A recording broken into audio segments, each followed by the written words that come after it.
آج آپ کو بتاتے ہیں کہ اسرائیل کے اندر کیا ہو رہا ہے۔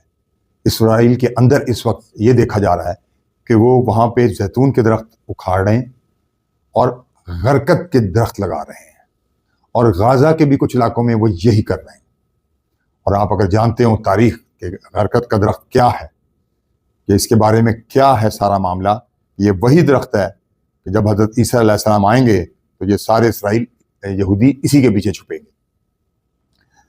لیکن ایک بات بڑی عجیب اور حیران کن ہے کہ ایک زمانہ تھا کہ مسلمان سائنسدان بہت آگے تھے، بہت آگے تھے، اور پوری دنیا جو آج سائنس میں ترقی کر رہی ہے اس میں سارا مسلمان سائنسدانوں کا ہاتھ تھا، جن میں البیرونی، ہیشمی اور ابو الزراوی اور ابو علی سینا، آپ نام لیتے جائیں، ایک سے ایک پورا یورپ ان کی کتابیں پڑھتا تھا۔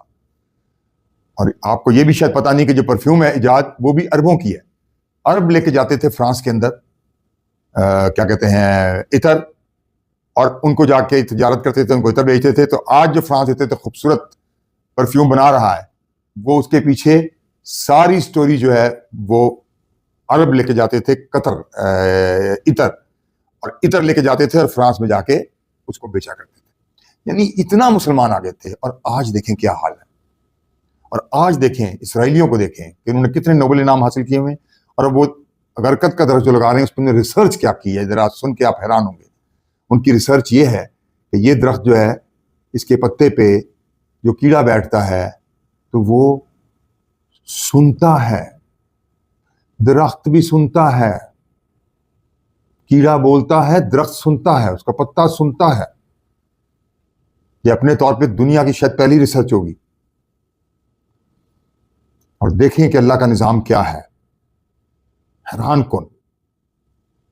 اسی بات سے لے لیں، حالانکہ یہ ریسرچ تو اسرائیل میں ہو رہی ہے کہ وہ اسی غرقت کے درخت کو، پتے کو، اور اس پہ جو کیڑا ہوتا ہے وہ اس سے کیا کیا کام لے رہے ہیں، اور وہ اس درخت کو اپنی تمام ایسی سائٹس میں لگا رہے ہیں جو بہت اہم ہے، وہاں اس کو لگا رہے ہیں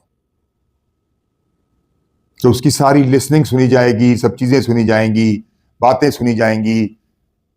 حیران کن بات ہے انتہائی، اور یہ ماننا پڑے گا کہ ان کی ریسرچ کس قدر زبردست ہے، اور ہم مسلمان کہاں کھڑے ہیں ریسرچ میں؟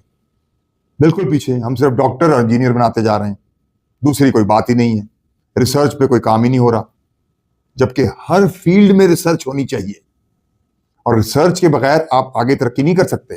چائنا کی جو آپ ترقی دیکھ رہے ہیں آج، وہ بھی اسی وجہ سے ہے کہ چائنا نے ریسرچ کی ہے۔ وہ ایسے پھل بنا رہے ہیں، ایسے انگور بنا رہے ہیں، ایسے آم بنا رہے ہیں جن میں گٹھلی نہیں ہے، ایسے نیبو بنا رہے ہیں جن میں بیج نہیں ہوتا، ایسی خوبانی بنا رہے ہیں جو انتہائی میٹھی ہوتی ہے اور اس کا رنگ بھی اورنج رنگ کا ہے۔ انفراسٹرکچر میں دیکھیں وہ پوری دنیا کو بیٹ کر رہے ہیں، گاڑیوں میں دیکھیں دنیا کو بیٹ کر رہے ہیں۔ کہاں پہنچ گئے چین؟ اور انہوں نے بڑا اچھا جواب دیا اسرائیل کو، جو انہوں نے چین کے بارے میں ایک سوال کیا تھا، انہوں نے جواب دیا کہ ہمارا مقابلہ اگر کسی سے ہے تو وہ امریکہ ہے۔ یعنی سیدھی بات یہ تھی کہ تم کس کھیت کی مولی ہو۔ تو اور اس نے یہ بھی کہا تھا کہ ہم 20 منٹ میں سب کو فارغ کر دیں گے اور حملے کا موقع بھی نہیں دیں گے۔ تو ریسرچ کے بغیر کچھ نہیں ہوتا، اور یہ ریسرچ صرف ڈیفینس میں نہیں ہونی چاہیے، یہ ریسرچ آپ کے ایگریکلچر میں، فروٹس میں، ہر چیز میں ریسرچ ہونی چاہیے۔ آپ کو ریسرچسٹ چاہیے، آپ کو سائنٹسٹ چاہیے، آپ کو اے آئی چاہیے۔ یہ دور ان چیزوں کا ہے، آئیڈیاز۔ پہلے آئیڈیا آتا ہے، پھر اس پہ ورک ہوتا ہے۔ جو ورلڈ اکنامک فورم نے کہا کہ اب دنیا آئیڈیاز پہ چلے گی، انوویشن پہ چلے گی، کریشن پہ چلے گی، یہ مین چیزیں ہیں۔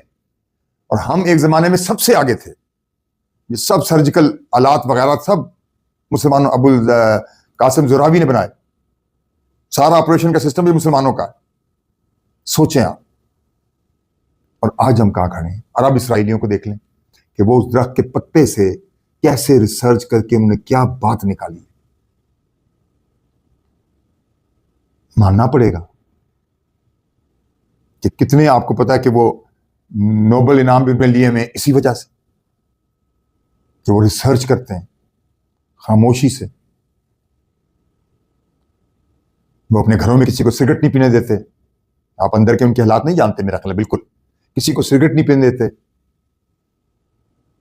اور وہ اپنی بیویوں کو اس طرح رکھتے ہیں کہ ساری عورت جو ہے جب پریگننٹ ہوتی ہے تو کوئی بھی اس کو علیحدہ کر دیتے ہیں، وہ اچھی اچھی چیزیں پڑھتی ہے، وہ بہترین نالج دیتی ہے، اس کو بہت سکون دیا جاتا ہے۔ اور ہمارے یہاں کیا کیا جاتا ہے؟ ہمارے یہاں تو ساس اور بہو کے جھگڑے ہی نہیں ختم ہوتے۔ ہمارا خاندانی اور فیملی نظام ہمارے مذہب سے کوسوں دور ہے۔ ہماری ایجوکیشن بھی بالکل فارغ ہے، اور اسلام کا تو کہیں ذکر ہی نہیں ہے۔ دیکھیں میں کدھر سے کدھر چلا گیا کہ میں کمپیریزن کرنے لگا کہ جوز دیکھیں کیسے کرتے ہیں، اور ہم مسلمانوں کو اللہ ہدایت دے کہ ہم صرف ڈاکٹر انجینئر اس طرح کی چیزیں پہ چل رہے ہیں۔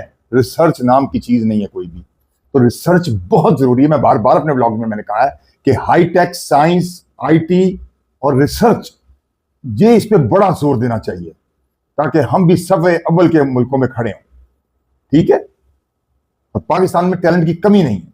بہرحال اب واپس وہیں آتے ہیں غزہ کے معاملے میں کہ حماس کو اصل میں فکر یہ ہے، اسرائیل کو تو فکر یہ ہے کہ بس کسی طرح کچھ ہو جائے، کیونکہ انٹرنیشنل پریشر اتنا بڑھ رہا ہے اسرائیل پہ۔ امریکن جرنلسٹ، امریکن عوام سخت خلاف ہیں۔ ٹرمپ کہیں کھانا کھانے گیا تو وہاں ہوٹنگ ہو گئی اور انہوں نے اس کے جھنڈے نکال لیے اس کے فلسطین کے، اور وہاں کے جرنلسٹ ان کے دیکھیں ذرا انٹرویو کہ عورتیں ہوں یا آدمی ہوں وہ کیا کہہ رہے ہیں۔ وہ ان کو ڈیمنز کہہ رہے ہیں کہ تم ہمارا پیسہ کھا رہے ہو اور ظلم کر رہے ہو اسرائیل ان پہ، فلسطینیوں پہ، اور تمہیں یہ کسی صورت یہ تمہارا ٹیکس نہیں ہونا چاہیے، اور ہماری آنے والی نسلیں جو ہیں وہ چاہے لیفٹ اور لائٹ کی ہو تم سے ہیٹ کرتی ہیں۔ تو وہ جرنلسٹ جو ہے وہ بہت ان کے، چاہے مرد ہو چاہے عورت ہو، امریکن جرنلسٹ کی بات کر رہا ہوں، وہ کہہ رہے ہیں ہماری میڈیا پہ نہ جائیں، ہماری عوام بالکل خلاف ہے ان کے۔ لیکن بہرحال اب مجھے لگتا ہے کہ وقتی طور پہ یہ کوئی ہو جائے گا، شاید کوئی پیکیج اگر ہو ڈیل ہو، لیکن یہ لانگ لاسٹ نہیں رہے گی کبھی، اور اسرائیل کو رہنے نہیں دے گا۔ اور حماس بڑی میرا خیال ہے حکمت عملی کر رہا ہے کہ چلو کچھ تو ہو، اگر ڈیل ہوتی ہے کہ ٹیمپریری تو وہاں سکون آئے، اور انہوں نے کچھ شرطیں بھی اپنی اور پیش کی ہیں کہ یہ ہماری پوری کرو، کیونکہ ان کو ڈر یہ ہے کہ کہیں قیادی رہا کر کے یہ ایک دم سب کچھ الٹ جائے۔ نتن یاہو کا کوئی رنگ پتہ نہیں، وہ ایک دم رنگ بدل دیتا ہے اور وہ یو ٹرن لے کے ہم پہ حملے شروع کر دے، تو کوئی پتہ نہیں۔ حالانکہ اس وقت پریشر بہت زیادہ ہے پوری ورلڈ کا، کیونکہ پوری ورلڈ اس وقت، کیا اٹلی، کیا فرانس، کیا جرمنی، جس ملک کا آپ نام لیں، ایون آسٹریلیا نے بھی ان کو تسلیم کر لیا فلسطین کو، اور ان سے اپنے تعلقات بھی ہٹا لیے ہیں اس سے، اسرائیل سے۔ تو ساری دنیا اس طرف چل پڑی ہے۔ حیران کن بات ہے، پوری دنیا نہیں چلے تو مسلمان ممالک نہیں چل رہے۔ یہ بھی ایک عجیب ہی واقعہ ہے، حیرت انگیز۔ میں نے کہا تھا نا ایسی ایسی چیزیں دیکھیں گے جو اس سے پہلے کبھی نہیں دیکھی ہوں گی، اور یہی موقع ہے جو ان سے بنوا لیں کچھ باتیں، سب مسلمان مل کے کچھ نہ کچھ ایسی ڈیل تو کریں جو حماس کے فائدے میں جائے، کچھ ان کو سپورٹ ملے، ان کو پتہ چلے کہ ہمارے پیچھے بھی کوئی کھڑے ہیں لوگ۔ حالانکہ کر رہے ہیں مسلمان ملک، لیکن تھوڑا ذرا زیادہ ہونا چاہیے۔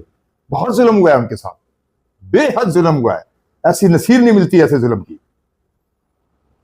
بہرحال دعا گو ہیں فلسطین کے لیے کہ اللہ جلدی جلد نہ صرف یہ ڈیل ہو، اور ٹو نیشن تھیوری جو اس کا اصل حل ہے وہاں پہ یہ بات پہنچے۔